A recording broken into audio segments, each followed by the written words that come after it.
Well, hello everyone. Good afternoon. And if somebody is also not calling from the East Coast, well, welcome, whatever time of day it is for you. We are so glad that you made the time to be here. My name is Charnay Sanders, and I serve as the program coordinator at Co.act Detroit. And I'm really excited to be working with YNPN Detroit, Young Nonprofit Professionals Network, Detroit, to be able to put on this wonderful session as part of our Social Impact Leadership Series. So the Social Impact Leader Series is a leadership development series for nonprofit professionals in Southeast Michigan. The series was actually created in partnership for us to be able to work with YNPN Detroit to really work with young nonprofit professionals and emerging leaders in our sector. And with YNPN Detroit, if anyone is unfamiliar, they are a local chapter of the Young Nonprofit Professionals Network and aims to promote diverse and innovative next generation of leadership among social impact professionals in Metro Detroit by creating opportunities for networking, professional development, and community involvement to drive inclusive change in the city. Co.act Detroit, we are a hub for nonprofits and community organizations that really accelerates transformational impact. And we're really excited because we were able to do that through collaborative generation with ideas, cross-sector resources, equitable access to world-class programming, and being able to provide various learning opportunities such as this one. And actually, we've launched the Social Impact Leader Series just last year in 2020. And we've been able to explore a variety of topics from rebranding our failures for resilience to career reinvention in times of chaos, as well as activating the creative mindset that thrives in uncertainty. So today we're really excited to dive deeper into mission, money, and meaning for nonprofit professionals. And if this is what you came for, you're definitely in the right place. We're really excited to be able to welcome Karen Beavor from GCN, and that also stands for Georgia Center for Nonprofits. And this is just one of the bonus perks of being able to have virtual programming. You're able to connect with people across the country. So we're really excited that Karen is able to join with us today. For those who are unfamiliar with the work program, as president and CEO of Georgia Center for Nonprofits since 1998, Karen has led GCN's growth in being able to support the organization and leading a state association empowering nonprofits through education, advocacy, research, consulting, and business supporting services. GCN is known as a hub for social innovation, founding Georgia Gives Day, a day of giving that raised $24 million in 24 hours in 2020. The Nonprofit University, a talent development solution serving Georgia's nonprofit employees, and workforgood.org, a national social enterprise leading talent acquisition in the social sector. And the list goes on. She's a very busy lady, but really excited that she made time to join with us today. So without further ado, I'm going to stop sharing the screen and let Karen share hers. And if everybody could just give a virtual welcome applause or welcome in the chat, we'll be happy to invite Karen to the stage.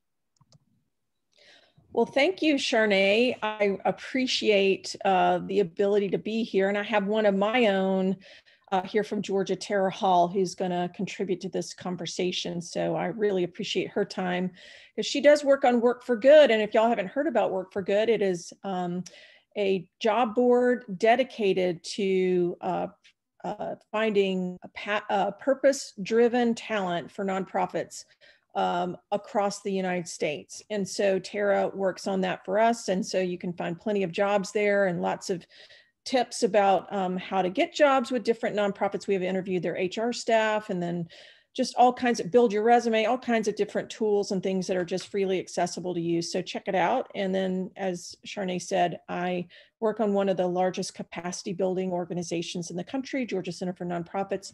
And we have another program called Nonprofit University. But we're here today to talk about mission money, one of my favorite topics.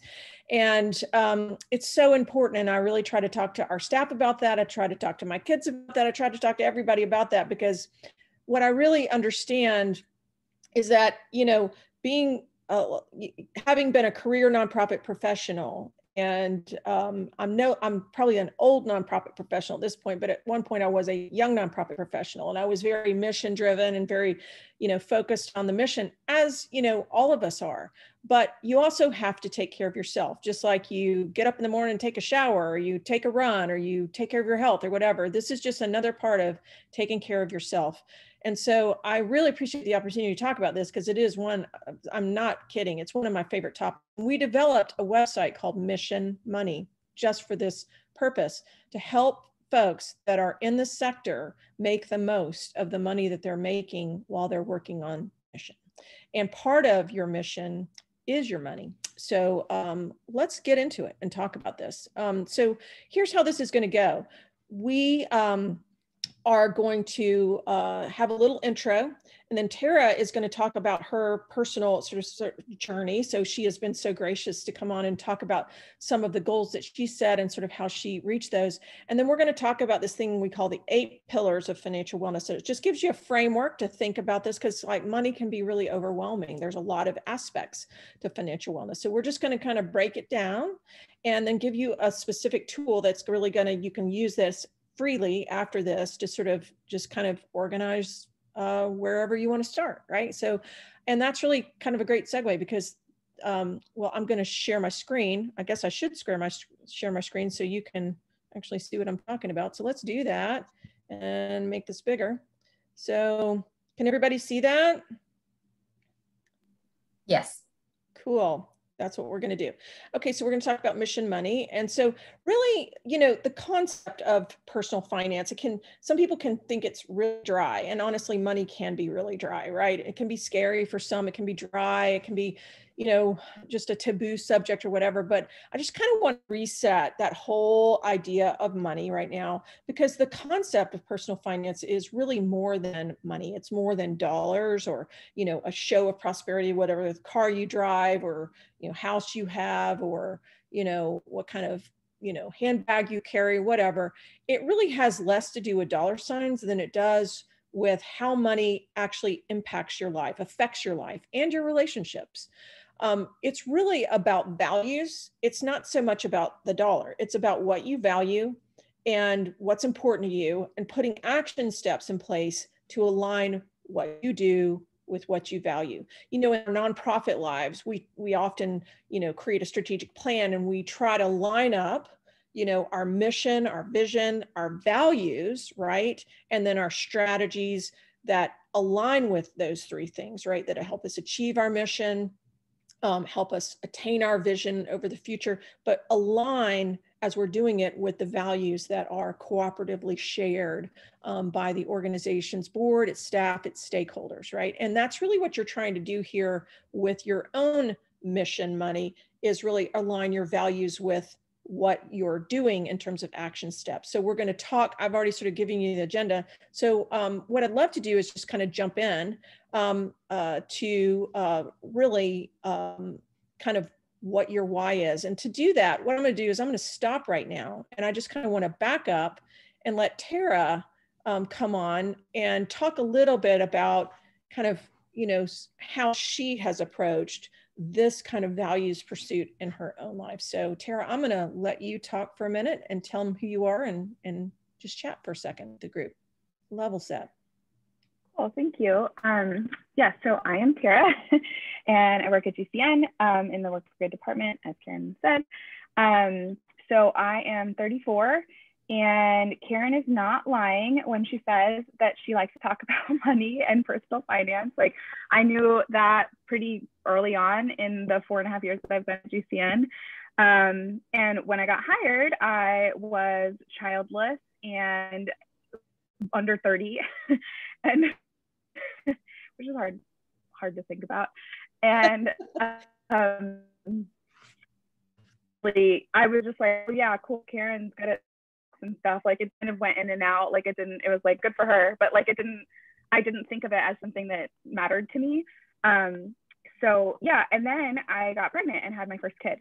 And I have always been in nonprofits my whole career, actually. And so the idea of aligning your values with your actions isn't foreign to me. But I had like so many nonprofit professionals, and like what Karen was alluding to, like took that to mean sort of self-sacrifice in a way that wasn't necessarily that helpful. And when I had my first kid, I realized very quickly on that if I didn't take care of myself, I couldn't take care of my kid either. So, and that sort of was a life lesson that extended beyond parenthood to a lot of things. And, you know, also thinking about money, my kid's future, like all of a sudden my like understanding of the world sort of expanded past my own like into like my retirement and my child's life when I'm gone. And so I didn't just go to straight to Karen, which I should have done, but I started just like Googling things. And then one day Karen came by my office while I was looking at stuff, and I was, you know, about this, and very quickly sat down with me for a time, like into the night and like talked to me about investments and different, the difference between 401ks and Roth IRAs, and what might or might not be valuable to me now and in the future, and just sort of like dumped a lot of knowledge on me, and then continued to have conversations with me later on. And then we, very short after that, and I learned a lot from that. And we had this, what was the login thing with SunTrust, Karen? What was that called? Where you did the module, the learning modules? It's the 8 pillars that I'm gonna talk a little bit about today. Well, I did them, all of them, and I just became like really interested. It became like my little passion project, and started saving like a little bit here, a little bit there, investing here, like playing around with it, figuring out what I could or couldn't keep up with on my own. And so I started quite a few actually now, investment accounts in various ways, and I kind of beefed up my retirement. And that was a few years ago, and I now have 2 kids and am now in the middle of a divorce and needing to buy a house. And I ended up being able to pull out just the dividends, so not any of the money I invested, but just the dividends from the money that I had invested. So just money that made money. And that was my down payment for my house. So that was major. So I reached out to Karen and was like, just so you know, like, you did this, like you didn't do this, I did this, but like you helped me and thank you. And so, so yeah, and so I'm sure that's why you thought to ask me, but that was very recent, that was only last fall.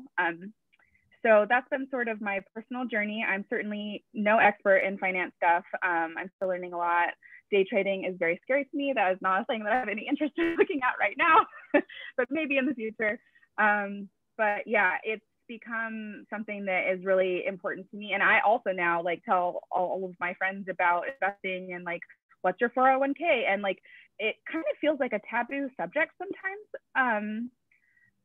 Like you can't talk about it, just like you can't talk about salaries with your friends, but it shouldn't be. Like, just like you check up with your friend about like, hey, how are you doing? Are you getting enough sleep or whatever? Like it should be as easy as that. And so I try to make it in my own personal relationships, and eventually with my kids, they're too young right now, to talk about it in a just kind of frank and easy way so that we can take care of each other. Yeah, that's great. So you have investment accounts and you have a house now, which is amazing. I'm so proud of you. And I had to pay someone to do my taxes because that got a lot more complicated. Exactly. But what are some of your future goals that you think, you went through all the 8 pillars. We're going to talk about those today with this crowd, but what are some of the things that you're thinking about kind of next? I'm part of what I want to talk about is important to start, but it's just a journey, right? There's just things always along, even at my age, there's just different things I have to pay attention to. Yeah. So yeah, I still have a few more funds that are still being funded. I have like a separate retirement account that is separate from our work funded one that I have goals set up for that, like little like milestone goals that I've set up for that. And then I have another sort of rainy day fund that is not quite funded right now. I dipped into it kind of a lot to furnish my house. That now is like being built back up. And I try to keep, one of the important things that I learned was like trying to keep 2 or 3 months worth of salary just on hand, which sounds like, so like if you had told me that when I was 25, I would have like laughed for 10 minutes straight. Like, but it's possible. It's like incremental. So that's something that I work on keeping all of the time. And one of the things that I do now that I'm obsessed with is I use You Need a Budget, which is like, I think it's $12 a month or something. But I track like literally every cent of my spending, and every cent that I make has a like job that it goes to, or a fund that it goes to, or a payment that it goes to. And that's a really cool tool that I use to help. And it's called You Need a Budget. My regular spending. It's called You Need a Budget. Mm-hmm. Yeah. Right. Okay. Yeah. Well, let me ask you a question, and don't answer this if you don't feel comfortable. What has this done for your mindset? Like, if you think about prior kind of going through this process of thinking about automating your savings, thinking about retirement, thinking about, from there to here, has it made a difference, like, sort of when we think about financial wellness, right? Has it made a difference to anything related to like just your outlook or stress, or, just your pride in yourself, any of those kinds of things? Yes, definitely. Yeah. So like when I was much younger, like in my early 20s, I didn't think about money at all and would just spend it, and was very irresponsible, and it was a source of major stress. So I just did what's classic for me, which is just pretend like it's not a problem, and like don't check my bank account and try to pretend like it's not real, which is not healthy. At first, when I started investing, I still didn't have enough expenses to be really stressed. Oh, you cut out. You cut out a little bit, Sarah. Okay, am I back now, or am I still cutting? You're back now, yeah. Ooh. So okay, sorry. Yeah, so at first I was just focused on savings because I didn't have enough expenses that I needed to feel like anxious about that, but now I do. And so I reverted right back, like last fall, not looking at my bank account, and like a little warning bell in my head was like, this is not, like, I'm feeling like I did a decade ago, this like can't be it. And so, yeah, it's been like kind of a journey. Through divorce, you go through like a lot of things, including a lot of anxiety, and then mindfulness to try to counteract that. And so, yeah, one of the things that my life coach told me to do was to have a date with my money. Like I would have a date with a date, and like a set date. So a weekly date where I just like sit down and like just make it a part of my regular life, but make it like a night, like a date, like a nice thing, like have a nice dinner while you go over it, or have ice cream together, or like whatever, like just like date your money. Like I know it's kind of silly, but like just like make it fun, and so that it's not this like horrible chore that you have to do. It's like oh great, I'm treating myself to this like fun night where I'm gonna check in on my money and take care of myself in more ways than one. And so I have been doing that, and that's been really fun and silly, but fun. So I think that's a wonderful tip. I think that's fantastic.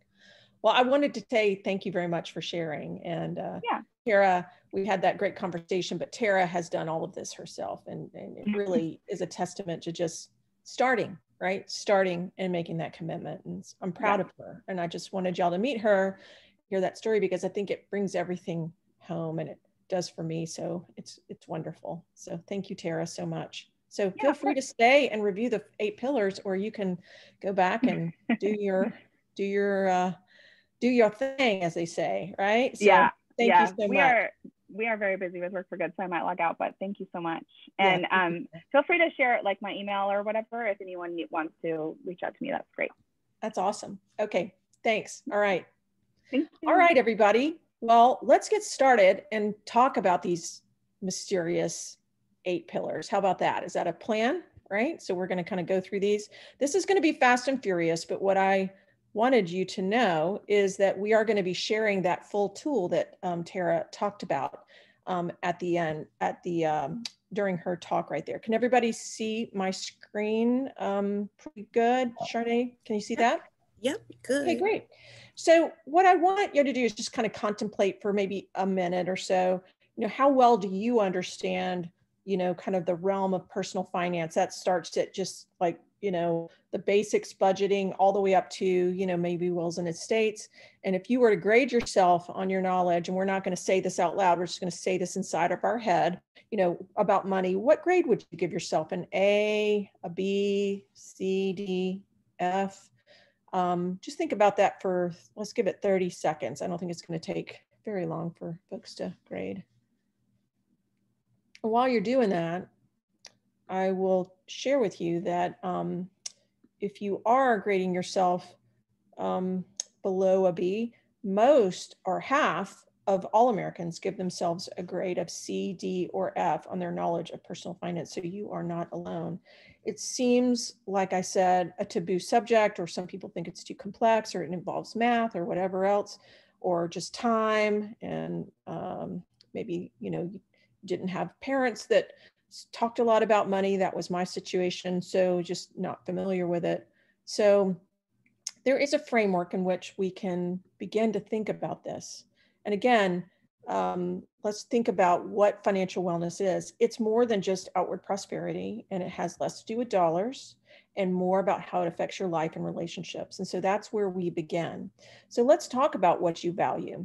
And if you have a little scrap piece of paper or your phone, you can kind of jot down in the notes section, what is it that you really value? Apart from things, what is a driving sort of motivation for you, or happiness point for you? Like I said, Tara, has 2 kids, and certainly her family. For some people, money is really about safety and security. For others, there's health implications because stress can cause a lot of health issues.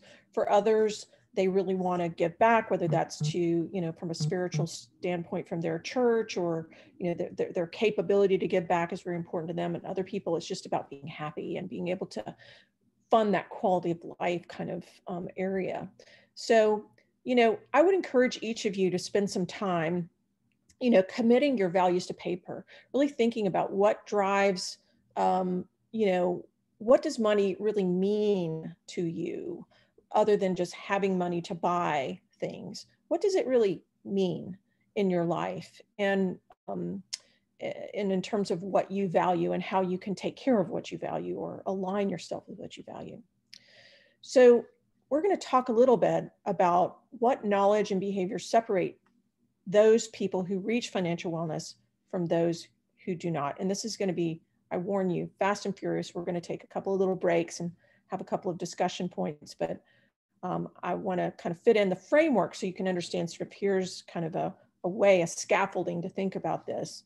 And then again, we're going to give you a tool that's going to have a lot of detail and worksheets and everything else. You're going to be able to work through it. So 8 pillars, let's go.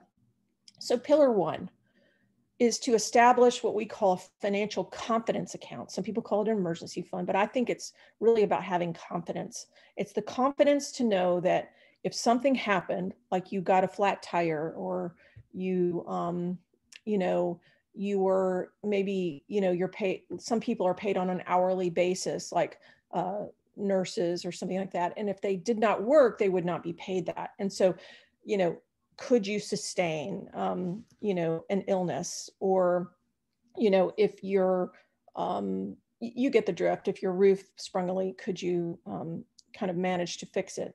So this confidence account is really important to overcome just that immediate sort of umbrella of like, oh my God, what if something happens in your life? And it's really needs to be something that you don't touch. It's like a separate account. And I think you heard Tara talk about the fact that she has a separate account, and she's built that up incrementally to be roughly about 3 months of her salary. Now that does, for some people are like, oh my gosh, I can't even like afford the next cup of coffee. How in the world would I do that? So we don't have to start with, such a big goal in mind.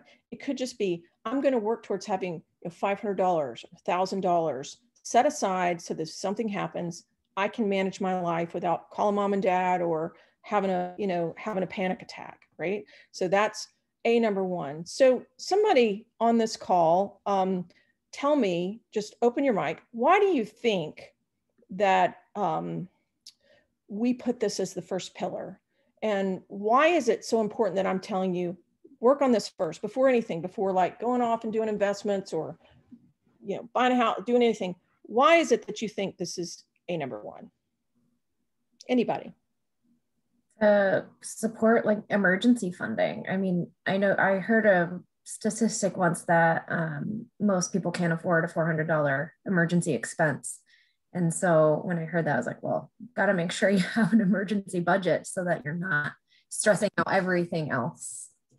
That's right. That's a great answer. Does anybody else want to contribute really quick?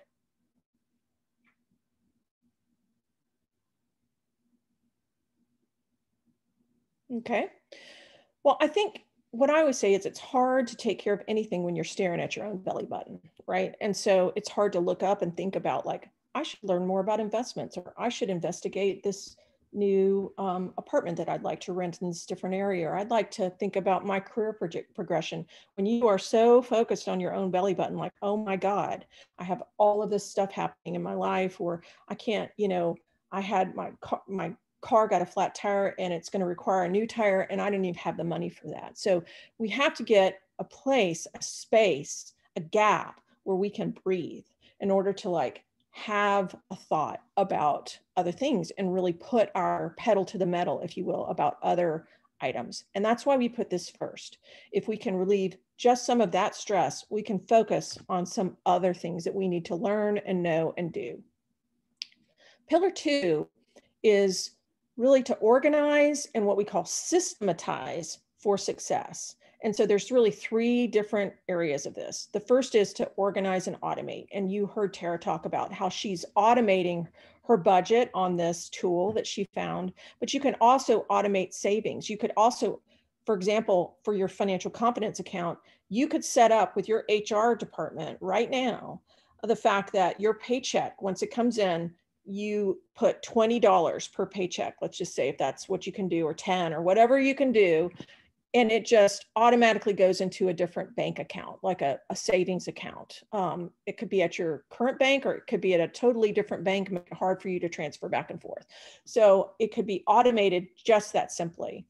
Or you can push your money all into the same bank account and have almost like a bill pay setup where it pays into a different account for you. So I would recommend that you organize and automate. We're going to go into just slight detail on this in just a second. The second is to get a handle on your cash flows, like where is your money going? And the third is to calculate your net worth. So let's talk about these 3 things just really quickly. We're going to start with the third thing first. So net worth. And one of the reasons why is I always think it's interesting, just like in your nonprofit life, to have kind of a measure, a touchstone, or a goal, some kind of way to understand whether or not you are making progress on anything. And so the first thing is maybe to calculate your net worth. So add up all your assets, kind of what you own. So I have this much money in the bank, and I have, you know, this, you might have a retirement account now, you could have, you know, whatever those things are. And the tool that I'm talking about that we're going to give you is got a little template for that. So don't be freaked out of like, how do I do this? There's plenty of tutorials in there and a template. The second is to add up all what we call your liabilities, or what you owe. And then you just do a subtraction, and that's your net worth, right? And it is a powerful measuring stick for overall financial progress as you move along. So you can look at it. You don't have to look at it every week or anything like that, but I would say at least on an annual basis, it's like, are you better off this year than you were last year? And if you're not, it's a good way to sort of talk to yourself about like, why is that, that my net worth is going down? So the second thing is to where does your money go? And so really what we want to focus here on is those sneaky variable expenses. So we have fixed expenses, which are like things in your life would be like your car payment or your rent or, you know, your school loan or whatever. And then variable expenses are things like nail salon or, you know, out to eat, or, you know, some people have storage that they pay or whatever. So those are variable. And it's very important, specifically in the beginning when you're starting this process, is to track your expenses. And I do mean every dollar you spend for at least a month, but I would recommend longer, to get a handle on your spending. It is just an accountability measure. You cannot mess up this or lie to yourself about it when you're putting everything in a category, right? So tracking where everything goes will give you a very good sense of control and awareness that really could surprise you. So that is how we do it. One little notation is we don't necessarily put unplanned expenses in there like a flat tire or whatever, because ideally we're going to have a financial confidence account that is going to be over here, and that's going to be able to take care of that. What we're talking about is just your normal den and flow of what you do every month. And then thirdly, creating a budget to plan and honor your values. And so it's really trying to figure out what it is that you, what your goals are, what you value. So if it is like Tara was talking about, I want to save some money to invest, or I want to, buy a house, and that's my long-term goal. It's setting up your budget to align with that. So if it's buying a house and you need to save for a down payment, some of your budget needs to be in your down payment fund. Some of your budget needs to be in your investment fund, for example. And so it's not just budgeting for just your road expenses, it's budgeting for your goals, which are linked back to your values. There's some really good tools out there. She gave you one, Mint is another. You can even do this in QuickBooks. You can just have a simple spreadsheet like a Google Sheets or, Excel sheet to do it. You don't have to buy anything at all. You can do it in a notebook. So pillar 3, breaking your financial bonds and barriers. So the first concept around this is really knowledge. It's understanding how credit works, how debt works, and making goals around this to really break that. The worst thing you can have, frankly, is consumer debt, credit card debt.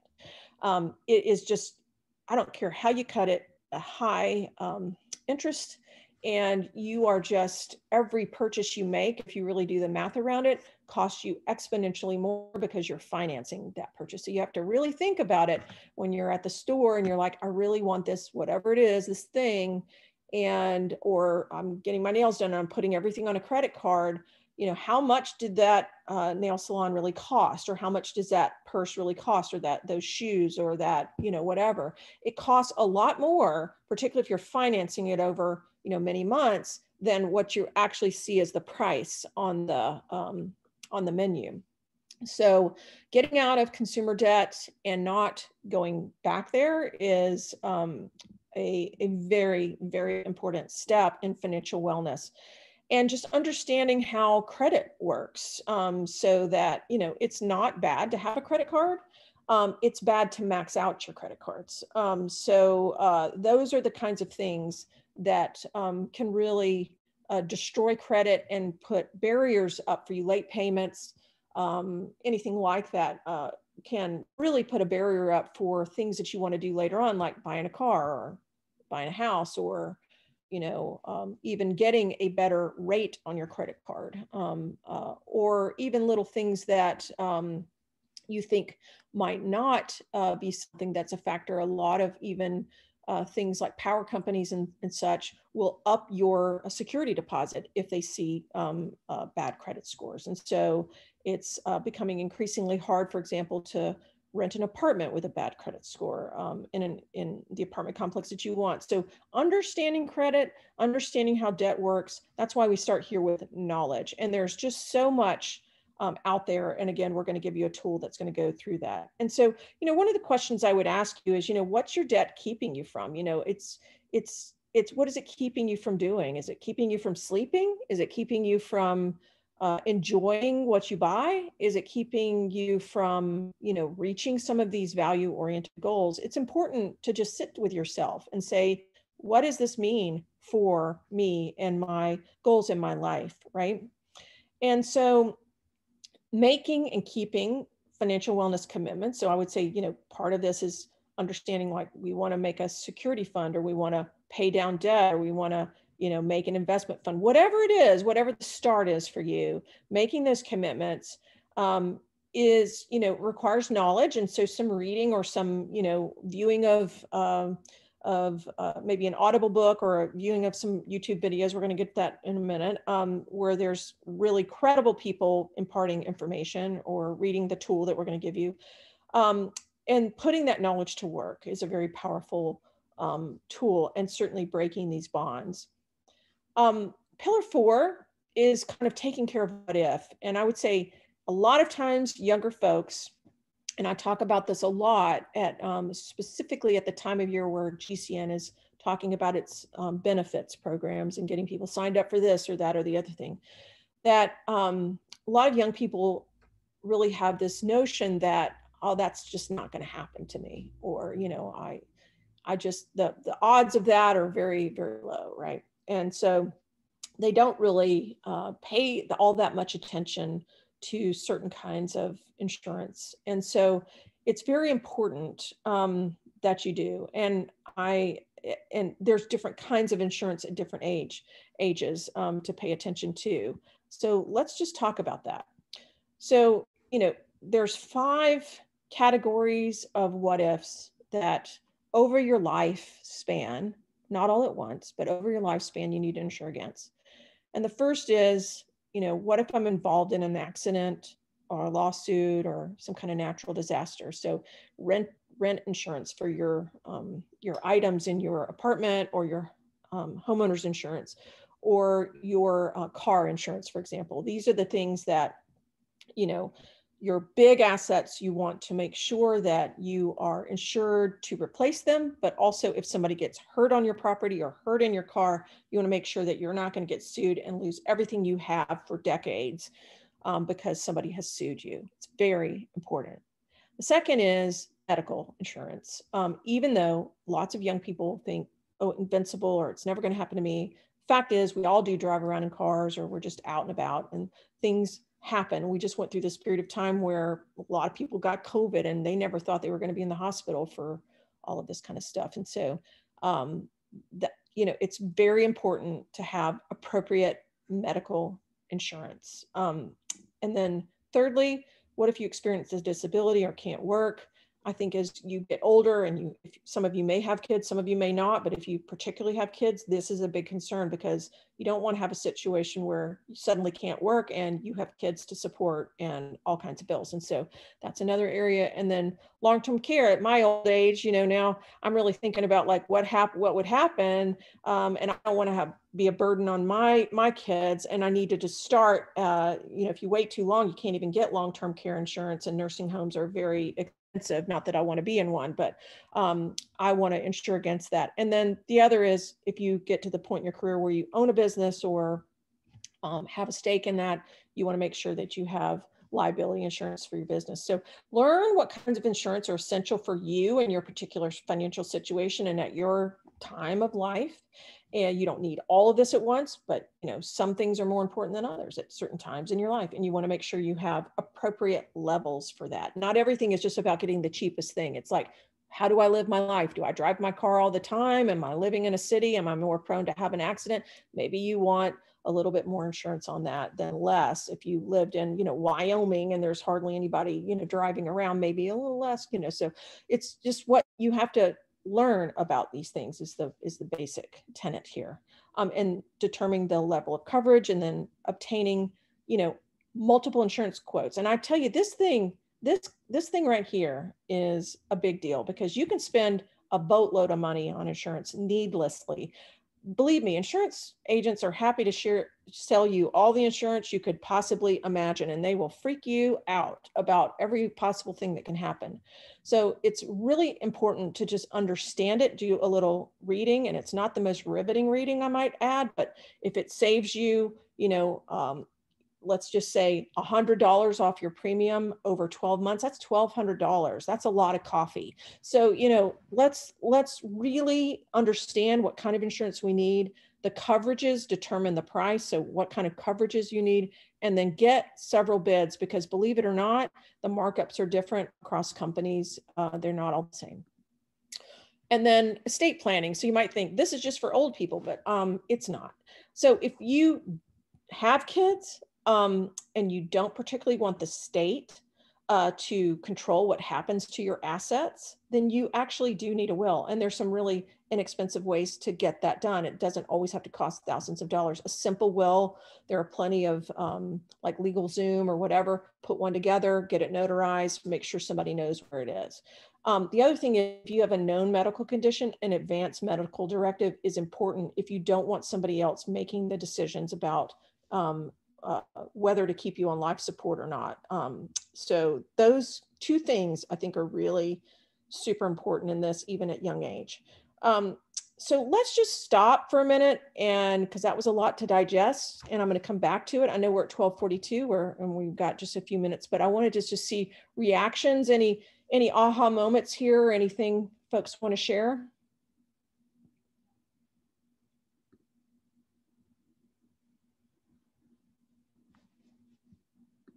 Sharnae, you want to share anything?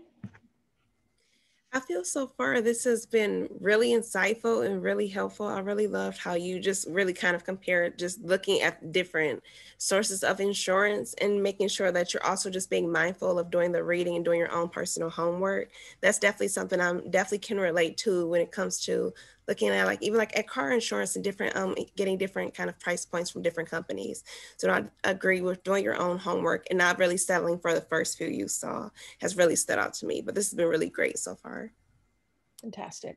Anybody else? Anything? Any aha moment or something they're confused about? I have somewhat of a personal question. Sure. So this is Victoria of Concrete Oasis, Lawrence Technological University. And I'm looking to like change or switch over my 401k. Mm-hmm. So there's something called donor assistant funds that I've been looking at. That's also part of like the Fidelity Investment Group, and kind of seeing how to grow my money with that. Do you have any experience with that at all? And Victoria, you're talking about a donor advised fund? Yes, please. Thank you. So a donor advised fund is more like, how much, are you familiar with a community foundation? Y'all have a community foundation there? I'm sure you do. Yes, we do. Yes, we do. So within the community foundation, they have unrestricted funds, and then they have something called donor advised funds. And this is to set aside money for, you're literally gifting it to the community foundation, or in this case, you would be gifting it to the Fidelity Foundation, within which you would have a small kind of slice of the pie, which would be a donor advised fund to make philanthropic gifts. That's what that is for. So that is not necessarily an investment account that would grow to benefit you. It is an investment account that would grow to benefit things you want to give to philanthropically in community. I would advise, if you're not at that spot where you have so much money that you want to gift it, literally, because that's what you would be doing, to another nonprofit, Fidelity Foundation or Community Foundation, or they have them at Schwab, they have them all over the place, that you find an investment account, and you can do this at Fidelity. It's either a Roth IRA or an IRA, or if your company has a 403B or 401k, that's what you're looking for right there. Or just if you don't have that, you could just do a straight up brokerage account. But it sounds like you're looking for a retirement account. So if your company doesn't have what's called an employer sponsored retirement account, a 401k or a 403b, you can set up an IRA, and you can do that at Fidelity very easily. But you're looking for that kind of thing, not necessarily a donor advised fund, unless you want to literally give your money away, Victoria. All right, thank you. You're welcome. All right, just because we're running with time, please put some questions in the chat and I'll try to get to them, but I'm going to share my screen again. We're going to go on to Pillar 5. Perfect. And yep, Karen, you've definitely got some engagement in the chat. There's people saying this is really helpful, some really great points that they're keeping in mind consideration. So there's definitely. Oh, okay, cool, great. Somewhere I have a PowerPoint here and I'm not sure what happened to it. Hang on a minute. Let me get back to this. Share my screen. There it is. There it is. Okay. Pillar 5, invest for happiness now and in the future. And that's really kind of what Tara was talking about. She, put a kind of walk through these pillars, and then she got here and she was reading about investments. And this is kind of one of more of the longer sections. So I can't spend a ton of time on it. I'm going to spend a little bit of time on it, but let me just say, you can't invest money without having money. And so, having these other things is a very important, and that's why they're called pillars. We're building just like building blocks on one another. So it's kind of like the order of operations in a financial, in a algebraic equation. There's a thing to start with first, second, and third. And those things that I just went over are the things to start with. And then we began to save some of our money for investing for growth, right? And so the first order of operations here is to save for investing purposes. And some of the ways that you can do this, even right now, even if you don't have a financial confidence account, which if you don't, I would encourage you to do that, obviously, is if your employer does have a 401k or a 403b program, that you participate in that. Because a lot of employers, GCN is one of those, we will put up to 5% of your gross annual salary in your 403b. And so if you're not participating in that, let me back up. We will just do that. That's what we do, because my value as an employer is I want people to have savings in retirement. Some employers require what they call a match, which means if you put in 3% of your salary, they'll match it with another 3%. Well, what happens if you only put in 1%? Well, they're only going to match 1% and you've left 2%. You've left money on the table. That's like leaving a restaurant with all your cash change on the table. Nobody would do that. And so try to figure out a way that you can just squirrel away and be able to put in money to match and get that money that is free money that your employer is giving you. If you don't do that, you're literally leaving part of your salary on the table. And what would happen if you thought cognitively for just a second that it was okay for your employer just to keep part of your paycheck? I mean, that's essentially what you're allowing to happen when you don't participate in your retirement plans. And so I would encourage you to really think through, even just incrementally, just getting it up to whatever you can put away would be helpful, because you're getting extra salary for your future with that. So then you've got to research opportunities. What do you want to invest in? Some of the simplest things to invest in are just the S&P 500, and anybody that's been watching the news lately understands that has gone up quite a bit. And then you have news that says, oh, it's gone down, but over time, over the last 30 years, that's gained 7%. So on average. And one of the most magical things that you can read about and that you can put in your life is called compounding interest. It's just, if your money grows, by $100, the next year you've got, let's just say you have $1,000 and it grows by 100, you've got $1,100, and then it grows by, 10%. That's, more than the year prior. So compounding interest is something that is a force of nature that is amazing for your retirement purposes. And then thirdly, just take action. And then fourthly, I would say, even though Tara was joking about trading and things like that, I have to say, I just don't, day trading, very dangerous, particularly if you don't have a lot of money to lose. I think if you're Elon Musk and you have millions of dollars to lose and it doesn't really matter, fine. But I would say have an investor mindset over the long haul, not a trader mindset. So I always tell folks that piece. So we've already talked about employer benefits, but I wanted to just touch on a couple of other things that I think are really important. Some employers have what they call health savings account or flex savings account. These are things that can help you save for health care costs. So this flex savings account is one of the most typical, where you would take a portion of your salary, maybe just a little bit every month, because you kind of know that you have to buy your contact lenses during the year. And you can set that aside pre-tax. So you actually save two ways. You save on your taxes, and then you save on the purchases of these items. So one of these things is called a health savings account.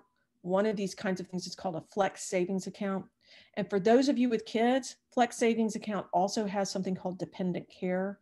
And so you can set up where you have pre-tax deductions out of your check for up to $5,000 in childcare. And so if you're in, let's just say, a 20% tax bracket, you're saving 20% of your childcare costs just by participating in this flex savings account. And so I'm going to give you some resources at the end of this to read a little bit more about that and understand those things. But if you have anything from dental care to buying, aspirin or certainly childcare, this is something you need to look at because it can save you a lot of money during the year. And then just expand your understanding of investing. And there's some links here. I'm going to give Charnay this PowerPoint so that y'all have all these links. But one of the best things that you can do is if you do have an employer-sponsored plan, a 403B, 401k, or whatever, your plan's advisors will have educational events that they put on, and you can learn a lot by going to those educational events. They're usually online, and asking questions about 403Bs or 401ks. There's another really amazing tool. It's called Investopedia. It's like an encyclopedia of investing, you know, of personal finance terms. And so you can, Victoria, you were talking about your Fidelity account. They have some basic education. Any of them do, TD Ameritrade, Vanguard, Fidelity. It's all free. You don't have to have an account to learn. They will have some events where you can learn about these things, or they have like a resources page. They all do. And you can look and read more about 401ks or more about 403Bs, more about these kinds of things. But Investopedia is a free site that has just a ton of information. And then I would say YouTube, but let me just give you a cautionary tale. There's like a ton of people on there that's like, oh, how you can take $500 and make $1 million, or da da da da. Here's how to day trade or buy crypto or whatever. You know, I would not look at those right now. I would recommend reputable YouTube channels. TD Ameritrade Investing Basics. Vanguard has a really great channel, A Complete Beginner's Guide to Investing. Those are the ones that I would recommend that have very reputable content, and it's rational, it's sane, and there's no like get rich quick schemes. So just go to those, ignore the rest. And then I would say take a class. Udacity has some free classes. TD Ameritrade, Fidelity, Vanguard also have free classes. Pillar 6, your housing as an asset. So, you know, some of you may be at the point where you're thinking about, you know, oh, buying your first home. Some of you may not. But I would say even if you're renting, these questions are actually relevant. How much home can you afford to rent or to buy? I know when my daughter first graduated from college, she wanted to rent everything in downtown Atlanta, and it was just super expensive. And, you know, we just had to have a lot of conversations about like really kind of what will your paycheck help you afford? And it gets back to your values, right? It's like if you're paying so much rent that you can't afford quality of life things like go into a movie or out to eat with your friends, you're just house poor, right? And that's just no way to live. And so really thinking through your values and what you need to pay for, and then feeding in that to your housing costs, because it's one of your largest expenses along with your car and your school loans. Just really, how much can you afford? If you're buying a house, how much should you put down? Because that's relevant to how much your monthly payment's going to be. Or if you're going to have to pay what's called mortgage insurance, right? So your bank actually forces you to pay additional on top of your mortgage because there's so much risk, and because you haven't put down as much. So it's really thinking of how much should you put down, and then what kind of mortgage you should use. You know, there are fixed rate mortgages, there are adjustable rate mortgages. There's a lot to this. And that tool I'm going to give you is going to talk a lot about all of these kinds of things. And then, you know, refinancing. So we don't have time to get into all of that today. But, you know, I would say for those of you that are considering buying a home, you know, housing is about your money, and it's about your quality of life. And so it's sort of the yin and yang. Your heart's in the middle, and you want this quality of life and this thing, but over here you have your money. And so you just have to remember that houses come with a lot of other expenses. You got to mow the yard, you got to fix the roof. It's all on you. It's not on your landlord anymore. And so you just really have to be ready for it. At the same time, and you have to insure it. So lots of extra expenses. But at the same time, a house purchase can really add an asset to your net worth, right? Particularly if housing prices, you know, increase and you have bought lower, then you're going to enjoy that equity. Or if you're paying down your mortgage, you will enjoy that equity, and you will have a lot of ability to leverage what that means for you. So it can be a detriment to financial wellness if you're not totally prepared to take it on, but it can be a really good thing too. You just need to make sure that you're ready. And then pillar 7 is really about you. It's about maximizing your money-making machine. And I want to spend a minute on this because your number one asset is actually you. And having a financial wellness mindset means taking the initiative to manage your income as carefully as you manage the rest of your financial life. And so I would encourage you not to just blindly just continue to do the work you're doing or whatever, to set goals for your career progression as carefully as you do this financial wellness. So it's knowing your value and making a plan to increase it. And your value particularly at your age, and I have I have my children, again, I told you I was pretty old, but they're about your age. 35 is one, and I have another one that's 30. And I always tell them that it's really about these things. These are what you need to put in your kind of career bank account, if you will. Keep developing, putting things in your skills bag, taking classes, getting different kinds of certifications with continuing education, mentorships in your career, push for those career jumps or added responsibility that you get paid for, not sacrificial, but career jumps.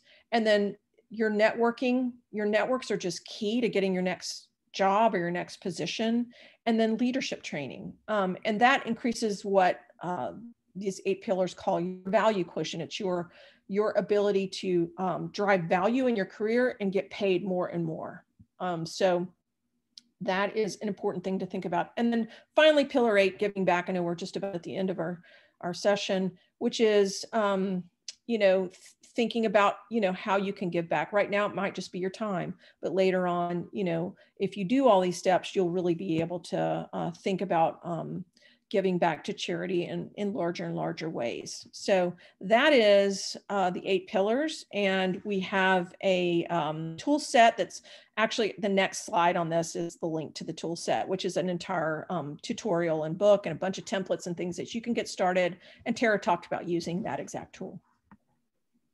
Thank you so much. This has been incredibly informative. I know I've taken a lot out of today, so thank you so much for being here with us and sharing your knowledge. Very excited to go back and watch the recording myself. I want to invite everyone to continue to join us for this series. We have further programs coming up once a quarter, just like this. And so the next one will be coming up later this summer. And then we do have a survey, so please do let us know how we did. Let us know if you'd like to see more of this and by filling out the survey and how we can improve in the future. And finally, we do have openings on the Young Nonprofit Professionals Network Detroit board. So if you are ever interested in joining us and doing that, just that, giving back your time to professional development of young nonprofit professionals in the area, please do join us. We would be happy to have you. All right, Charnay, any last closing thoughts? Or is that it? Nope, that was perfect. Thank you, Lauren. Thank you, YNPN team. We greatly appreciate it. You all are amazing. And thank you so much for Karen for just being here today and sharing so many wisdom, so much gems. So this was wonderful. Thank you, everybody, for coming. We look forward to seeing you for the next workshop. Have a wonderful rest of your day. All right. Thank Bye-bye. Bye-bye, everyone.